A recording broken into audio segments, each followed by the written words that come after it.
Assalamualaikum warahmatullahi wabarakatuh. Waalaikumsalam warahmatullahi wabarakatuh. Jumpa lagi dengan saya Fitria Ani. Kali ini kita akan membahas tentang bedah buku yang dibawakan oleh Pak Vicky. Ya. Juga Saya Firda dari Kosub Surabaya Timur. silakan Pak Vicky. Oke, kali ini saya akan membahas buku lanjutan dari bedah buku kita sebelumnya, yaitu buku 100 Intisari Menjual. Gitu.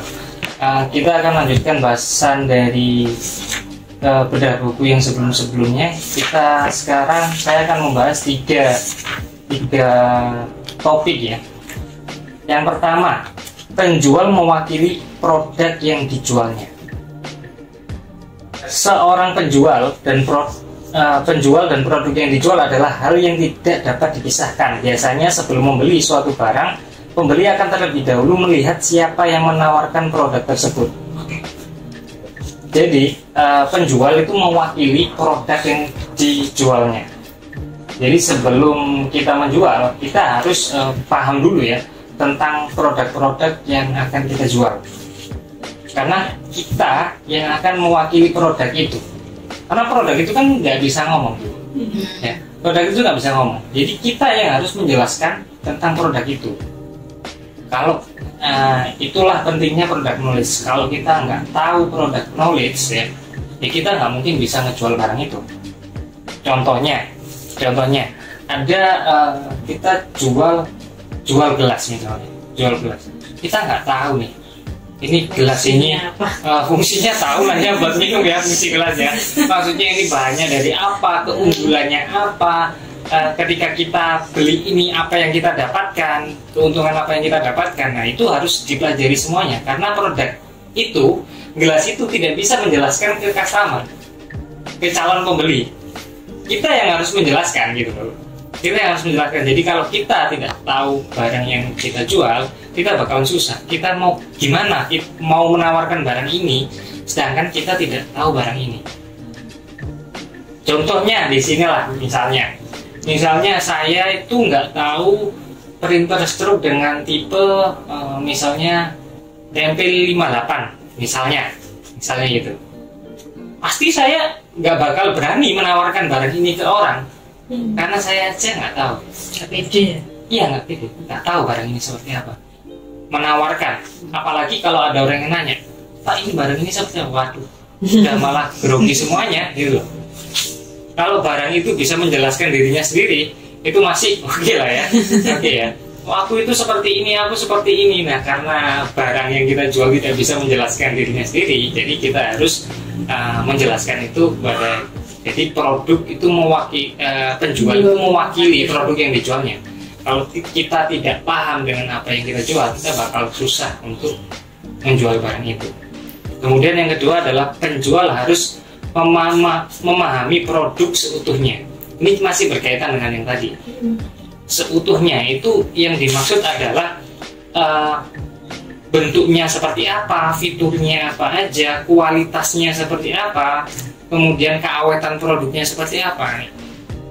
Artinya adalah kita harus benar-benar paham dengan produk yang kita jual,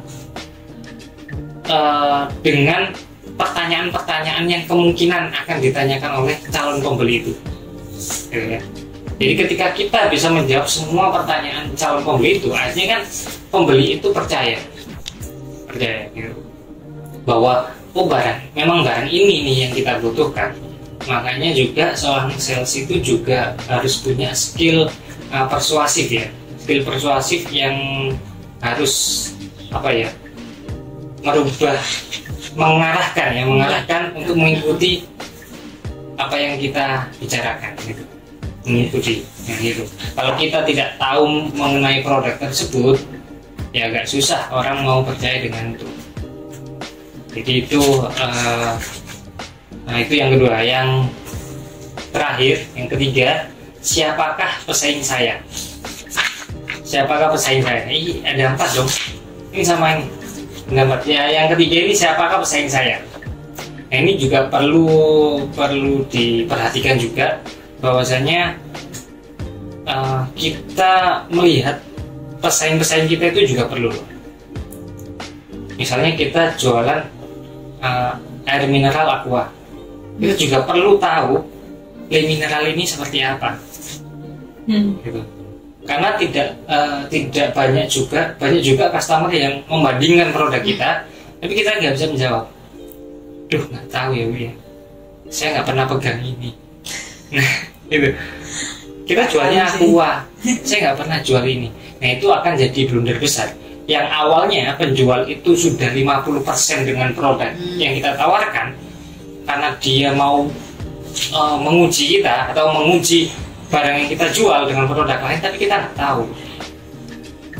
Akhirnya, waduh, saya tahu barang ini, tapi saya ingin tahu juga barangnya sampean bisa gini nggak? Untuk komparasi itu sangat penting, apalagi penjual-penjual kelas atas ya, penjual kelas atas misalnya rumah mobil gitu ya. Rumah mobil itu pasti dibandingkan dengan produk lain. Mungkin kalau Aqua dengan Le Mineral jarang ya orang beli. Le Mineral lo kayak gini, jarang ya pembeli karena dia langsung ke industri. Tapi kalau barang-barang yang berharga tinggi, dia kan pasti gak sembarangan juga untuk beli. Jadi perlu juga kita memperhatikan siapa pesaing kita. Itu untuk bisa lebih meyakinkan ya, Jadi tiga pembahasan yang saya bahas tadi itu lebih mengarah ke produk ya, pemahaman produk dan pemahaman produk pesaing, agar kita bisa meyakinkan si calon pembeli itu untuk membeli produk kita. Kalau kita tidak bisa menguasai tiga itu tadi, ya orang beli juga nyoba-nyoba gitu. Padahal orang beli itu tidak mau coba-coba, dia ingin beli ya langsung sesuai dengan kebutuhannya. Kalau nyoba-nyoba ya biasanya orang-orang belinya lagi online karena nyoba aja lah. Makanya untuk pasaran online itu kan jarang sekali barang-barang yang harganya tinggi dijual dengan online, di online laku, karena dia nggak bisa tanya-tanya apakah benar ini kebutuhannya sesuai dengan produk kita. Banyak kan orang yang masih suka dengan pembelian secara langsung seperti itu. Kemudian ini yang terakhir, pemasaran adalah masalah persepsi. Dalam bukunya yang berjudul Buying Trends, Joe Vitale menyebut tentang lukisan berjudul The Man with the Golden Helmet, karya Rembrandt. Lukisan tersebut memang sangat populer, masyarakat berbondong-bondong mendatangi Staatsmuseum zu Berlin dan seterusnya lah. Artinya gini, pemasaran itu adalah suatu persepsi seseorang. Kalau kita memahami, ingin memasarkan produk, ya kita harus gimana caranya kita masuk ke dalam persepsinya dia. Contohnya yang kita jual adalah printer ya. Yang terbenar dalam pikiran konsumen, printer itu adalah Epson. Iya. Ya. Printer yang bagus adalah Epson. Itu yang persepsi orang-orang. Nah, kita harus bisa masuk dalam situ. Gimana caranya kita mengalihkan, kalau kamu cari printer, ya Photoshop, ya Castle, gitu. Kayak kemarin itu saya omongan sama customer ya. Jadi sudah banyak yang masuk. Wah, kalau barang-barang harga segini ya saya Castle mas. Kalau harga segini ya saya Photoshop. Kenapa kok nggak merek lainnya? Seperti yang di pasar-pasaran online itu, padahal harganya jauh lebih murah. Kita nggak tahu produknya itu gimana, after salesnya gimana dan lain-lain, meragukan itu semua. Jadi masalah pemasaran itu adalah masalah persepsi seseorang. Jadi ketika kita mau memasarkan barang, ya kita harus masuk ke pikirannya orang itu tadi. Gimana cara kita menanamkan pikiran bahwa barang yang kita jual adalah barang yang bagus. Seperti halnya yang dijelaskan di buku ini, contohnya ini adalah lukisan The Golden Helmet. Lukisan The Golden Helmet ini di tahun 1985 itu mendapatkan antrian panjang banget. Banyak orang rela berjam-jam antri untuk melihat lukisan itu. setelah banyaknya viralnya lukisan itu, banyaknya orang yang melihat, kemudian ada orang yang menganalisis lukisan itu. Ketika dianalisis, ternyata lukisan itu bukan lukisan oleh seorang seniman atau maestro yang terkenal. Tidak ada latar belakang yang menarik di lukisan itu. Akhirnya seketika sepi, tidak ada yang melihat lukisan itu. Padahal lukisannya sama, barangnya sama, lukisannya sama, ya lukisan itu yang dulunya ramai sekarang tidak ramai. Karena apa? Ya karena menurut ada orang yang bicara bahwa ini tuh lukisan biasa, lukisannya ini gitu. Nah itu kan masuk ke persepsi orang-orang, ngapain aku melihat lukisan itu lukisan biasa. Beda halnya seperti lukisan Mona Lisa, ya kan? Mona Lisa sampai sekarang pun masih banyak orang yang pengen melihat, padahal cuma sama-sama lukisan ya, sama-sama lukisan. Karena apa? Karena persepsinya orang itu bermacam-macam ketika melihat Mona Lisa, lukisan Mona Lisa. Lukisan legendaris lah, lukisan penuh misteri, sangat misterius lah, dan lain-lain gitu. Jadi ada ketertarikan orang untuk melihat itu tadi. Artinya apa? Jadi di dalam pemasaran itu ada ilmu yang ada suatu cara yang harus menanamkan persepsi orang tentang produk kita. Kalau kita tidak bisa menanamkan persepsi seseorang tentang produk kita, ya bakalan sulit untuk laris. Seperti The Golden Helmet ini tadi, yang awalnya laris banget, produknya sama padahal lukisannya nggak berbeda, tempatnya juga sama. Karena cuma persepsi orang bilang seperti itu, akhirnya langsung habis. The power of persepsi itu di suatu produk itu sangat luar biasa memang, sangat luar biasa. Ya, jadi kita harus kita sebagai sales ya, kita sebagai sales harus bisa menanamkan bahwa produk kita itu layak, produk kita sangat bagus. Jadi kita harus bisa meyakinkan seorang bahwa produk kita itu seperti itu. Kalau kita hanya menjual, oh barang ini bisa kayak gini, bisa kayak gini, bisa kayak gini, nah banyak barang di luar sana juga bisa yang sama dengan produk kita. Yang membedakan adalah persepsinya aja. Oh kalau ini ya, seperti yang kemarin kita yang saya jelaskan tadi. Oh kalau untuk mesin printer kasir, mesin kasir mas, kalau nggak kocok ya kasem. Kalau merek-merek yang lain ya enggak. Karena saya pernah nyoba, ternyata kayak gini. Pernah nyoba ternyata kayak gini. Dan supportnya juga nggak ada. Kalau aku bingung ya gimana? Bingung cara penggunaannya. Kalau kasem sama kocok itu kan sudah terbukti pelayanannya seperti apa, after sales-nya seperti apa. Jadi kita nggak ragu. Jadi persepsi-persepsi itu yang menimbulkan dagangan kita itu benar-benar laku di pasaran. Persepsi itu tadi, semakin banyak orang yang tahu tentang memikirkan atau persepsinya sama dengan orang itu, semakin laris juga. Dan nggak ada saingannya, harga berapapun juga dibeli karena persepsinya sudah bagus. Jadi itu aja sih yang terakhir. 4 itu, yang 3 tadi kan berkaitan dengan produk. Yang terakhir adalah berkaitan dengan persepsi pemasaran atau marketing.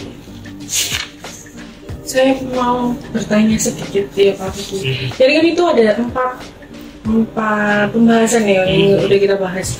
Jadi yang 3 itu produk, terus yang terakhir itu adalah persepsi pemasaran.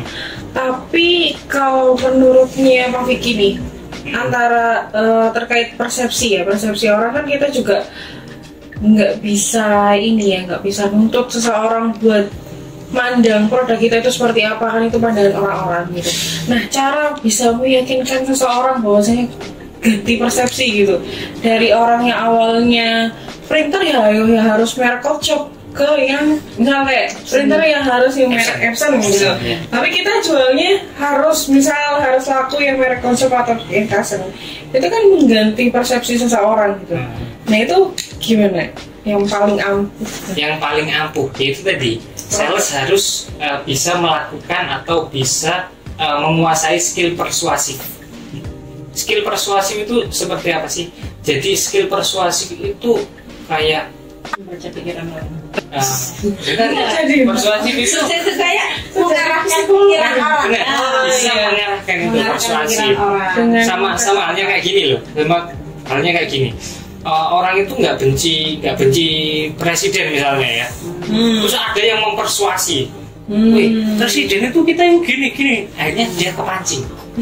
Oh presiden itu kayak gini ya, wah ayo di demo aja. Nah itu skill persuasi, dan syarat seorang sales atau marketing itu harus punya skill persuasi. Jadi bisa kepada orang itu kira-kira Mengalihkan berarti ya. Mempersuasi sih, yang lebih tepatnya adalah mempersuasi, yang mempersuasi pikiran persepsi customer itu tadi. Tapi kalau kita hanya menjelaskan, oh ini bisa gini, ini bisa gini, dengan nada intonasi itu juga sangat berbeda. Skill persuasif itu kan ada intonasi juga kan di dalamnya. Jadi ketika kita bilang, oh ini barangnya itu sangat bagus, ini bisa kayak gini, bisa kayak gini, bisa kayak gini, dengan wah bu ini tuh barangnya itu bagus banget bu, ini loh bisa kayak gini loh. Nah itu kan langsung kayak mengajak ya, mengajak orang itu berpikir untuk sepemandangan atau sepemikiran dengan apa yang kita ucapkan, setuju dengan, nah itu skill persuasif. Nah, itu.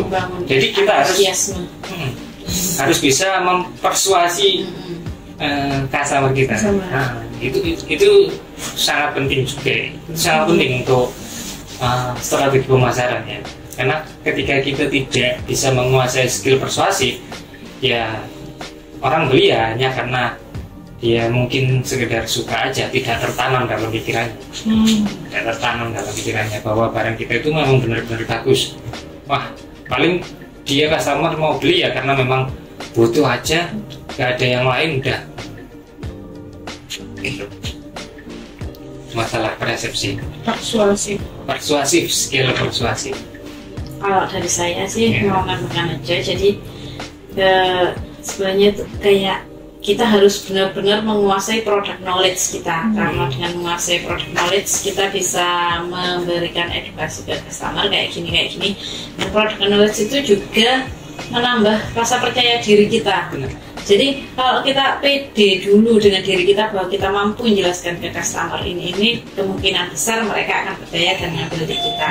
Terus kalau untuk yang membangun persuasif itu tadi memang kita harus bisa kayak ya sedikit, sales itu harus bisa sedikit menerawang sih. Jadi menerawang kayak pikirannya orang, kira-kira ini arahnya gimana sih, tertariknya sama barang yang A atau barang yang B kayak gitu. Jadi kita mengkomparkan barang tersebut, kayak perbandingannya kayak apa. Tapi setelah kita persuasifkan orang tersebut, kita juga harus bisa membaca kayak kira-kira orangnya tertarik apa enggak sih.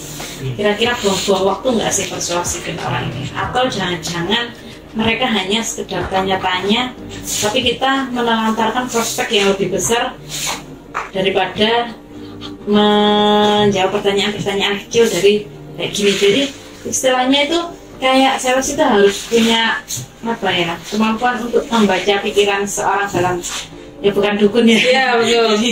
Jadi membaca pikiran seorang, kira-kira orang ini mau beli atau enggak kayak gitu sih. Itu ya, iya. Kalau masalah seperti itu Bu ya, bisa menerawang ya, bisa menerawang ya.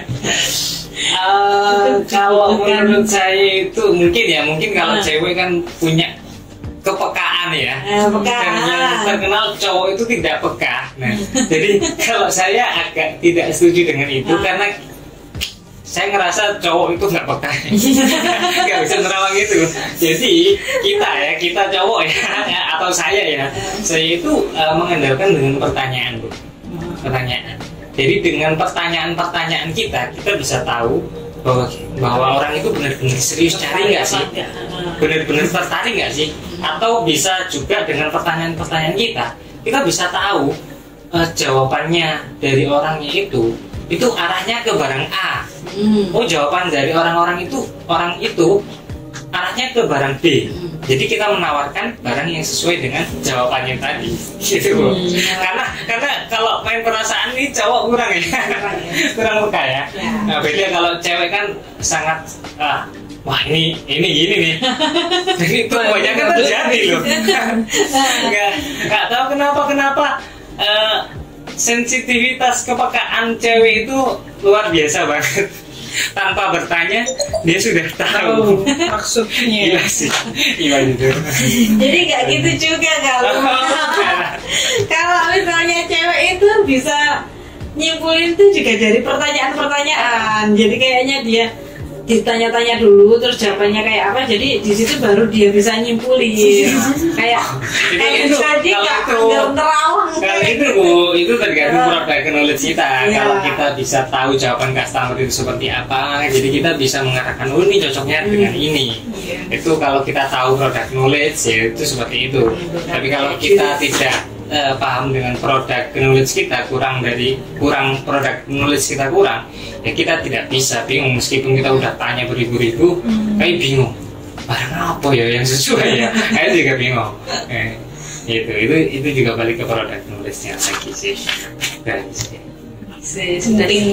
Pentingnya produk knowledge dan persuasifin orang. Iya. Mempersuasi seseorang ya. Oh penting itu kok. Mempengaruhi. Oh iya. Presiden kalau nggak bisa mempersuasi seseorang nggak mungkin bisa jadi presiden. Kayak orang mau makan bakso diarahkan mie ayam. Nah itu adalah cara-cara kita atau melatih kita, melatih skill persuasif kita ya. Iya. Jadi kalau misalnya teman kita Firda nih ngajak makan bakso, cobalah aku ngelatih skill persuasifku. Arahkan ke nasi goreng misalnya ya. Gimana sih? Kalau aku sukses, berarti kasih skill persuasifku oke nih yang itu. Perlu dilatih dengan hal-hal yang sederhana seperti itu. Itu juga masuk akal. Iya. Masuk akal. Oke. Oke. Sudah sih dari cukup ya. Cukup. Oke, sekian dari kita untuk membahas bedah buku kali ini. Sampai jumpa di lain waktu lagi. Assalamualaikum warahmatullahi wabarakatuh. Waalaikumsalam.